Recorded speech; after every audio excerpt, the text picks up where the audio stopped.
बच्चों ये पासा है और इसको हम डाइस भी कहते हैं। तो इसका इस्तेमाल हम लूडो, सांप सीढ़ी खेलों को खेलने में करते हैं।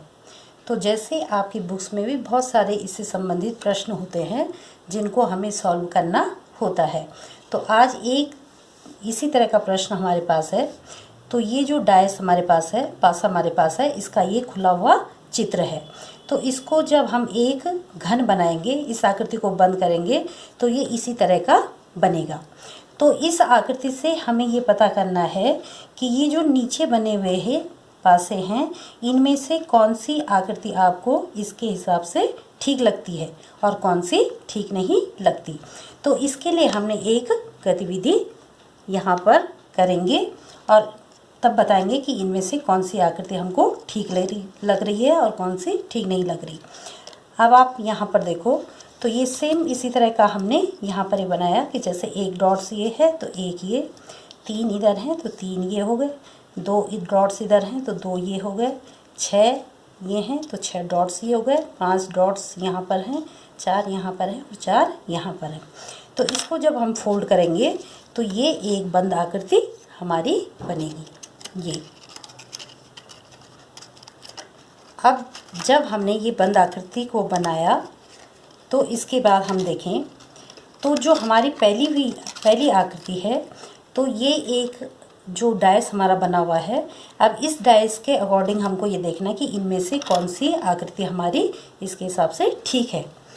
अब यहाँ पर आप देखो कि जैसे ये 2 डॉट्स ऊपर हैं तो 1 2, एक ही बगल पे है तो 1 डॉट्स ये हो गया और 1 2 3 डॉट्स ये है। तो इसका मतलब ये जो पहली वाली आकृति थी ये इसके अकॉर्डिंग सही है। तो बच्चों अब हम ये दूसरी आकृति को देखते हैं। तो दूसरी आकृति में 1 डॉट जैसे ये ऊपर बना हुआ है तो इसमें भी क्या है, ऊपर बना हुआ है। 2 डॉट इसके बगल में हैं तो ये देखिए आप कि 2 डॉट इसके बगल में है, लेकिन यहाँ पे कितनी है 1 2 3 डॉट्स बने हुए हैं। लेकिन इधर आप देखो तो यहाँ पे कितने बने हैं, 4 डॉट्स बने हुए हैं। तो ये आकृति इस डाइस के हिसाब से ठीक नहीं है। अब हम तीसरे डाइस की ओर चलें। तो तीसरे डाइस में आप देखो ये वाली आकृति आप देखो तो 6 डॉट्स ऊपर बने हुए हैं, 1 2 3 4 1 2 3 4 5 6 और 2 डॉट्स हमारे इधर से बने हुए हैं। अब इधर आप देखो तो इसमें कितने हैं 1 2 3, तो जबकि यहाँ पर कितने हैं 5 डॉट्स बने हुए हैं। तो ये आकृति भी हमारे इस डाइस के हिसाब से ठीक नहीं है। अब हम ये चौथी डाइस की बात करें तो चौथे डाइस में आप देखो कि एक तरफ हमारा है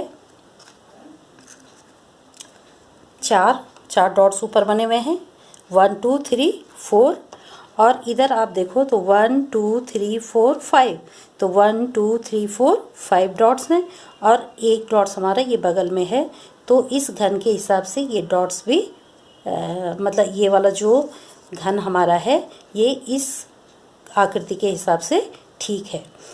ये लास्ट वाली आकृति को देखें तो इससे देखें हम कि ये डाइस बन रहा हमारा कि नहीं बन रहा है। तो यहाँ पे जैसे 6 डॉट्स ऊपर बने हुए हैं तो 6 इसमें भी हैं, 3 इस साइड में है तो 3 हमारे इस तरफ भी हैं और 2 डॉट्स हमारे इधर हैं तो 2 डॉट्स हमारे इधर भी बन रहे हैं। तो ये आकृति भी इस डाइस के हिसाब से ठीक बन रही है। तो बच्चों आज हम पासे के बारे में थोड़ा सा और जानें। तो पासा जो होता है वो 2 प्रकार के होते हैं, एक को हम मानक पासा कहते हैं या स्टैंडर्ड डाइस और दूसरा हमारा सामान्य पासा या जनरल डाइस। अब मानक पासा क्या होता है पहले हम इसको समझें। तो मानक पासे में जैसे आप देख रहे हो कि इसमें विपरीत जो सतहें हैं, जैसे ये है तो इसकी विपरीत सतह कौन सी होगी, ये पीछे वाली। तो इसकी विपरीत सतहों का योग हमेशा 7 होगा। तो जैसे आप देख रहे हो कि यहाँ पे 5 हैं, 5 डॉट्स बने हुए हैं और इधर 2 डॉट्स बने हुए हैं, तो 5 और 2 7। अगर हम यहाँ से देखें तो 1 डॉट इधर बना हुआ है और इसके विपरीत कितना है 6 डॉट्स इधर बने हुए हैं, तो 6 और 1 7। इधर से देखें तो 4 और इधर कितने हैं 3, तो 4 और 3 7। तो ये हमारा क्या है, मानक पासा है। अब जिस डाइस को हम खेल में यूज़ करते हैं, तो इसमें अगर हम देखें तो ये इसको पता करें ये मानक पासा है या सामान्य पासा है। तो इसमें देखें तो 6 और इसके विपरीत में कितना होगा 1, तो 6 और 1 7। यहाँ पर अगर हम देखें तो ये देखो आप 4 और इसके पीछे कितना है 3, तो 4 और 3 7। इधर 2 है और इसके विपरीत में कितना होगा 5, तो 5 और 2 7। तो इसका मतलब क्या है कि ये मानक पासा है। अब मानक पासा और सामान्य पासे में अंतर क्या है, कैसे पता करें हम कि कौन सामान्य पासा है और कौन मानक पासा है। तो इसके लिए देखो कि जैसे हमने ये एक मानक पासे का यहाँ पर ही चित्र बना रखा है, तो इसकी एक फलक का 2 है लिखा हुआ, एक फलक पे 3 है और एक में 1 लिखा हुआ है। तो इसकी जो आमने सामने की जो सतह होती, निकटवर्ती जो सतह है, इनका योग कभी साथ नहीं होता।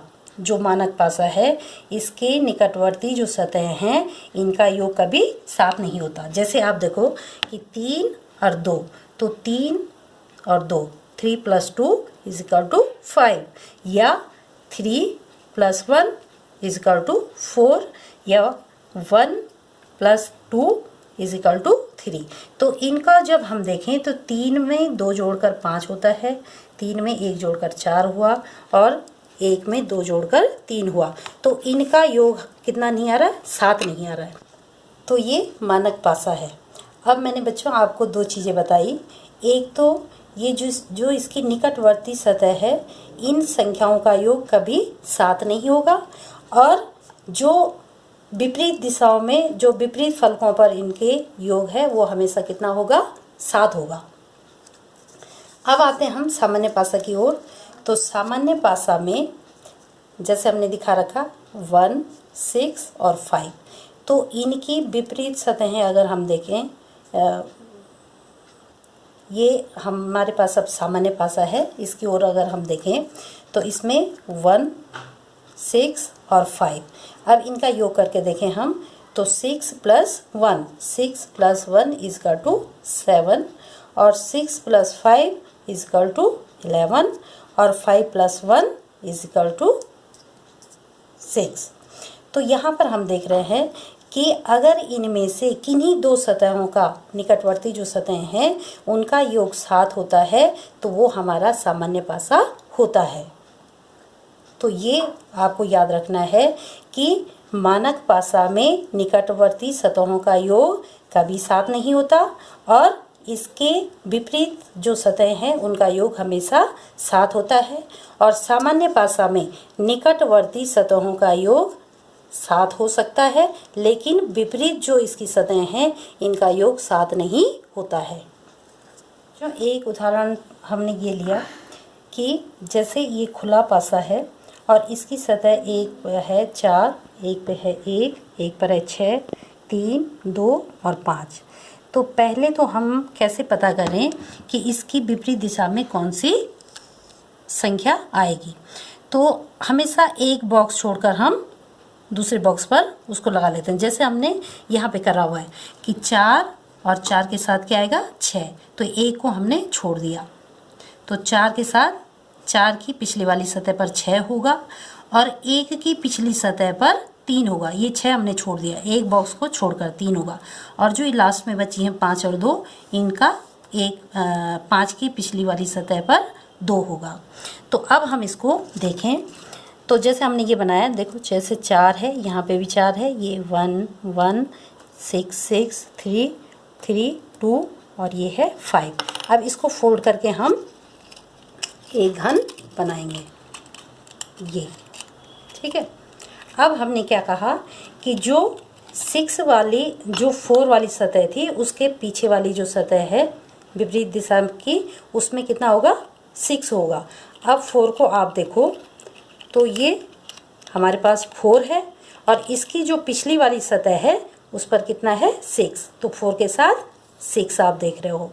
इसके बाद 1 है, तो 1 की पिछली सतह पर कितना होगा 3 होगा, तो 1 के साथ 3, और 5 के साथ 2, 5 के साथ 2।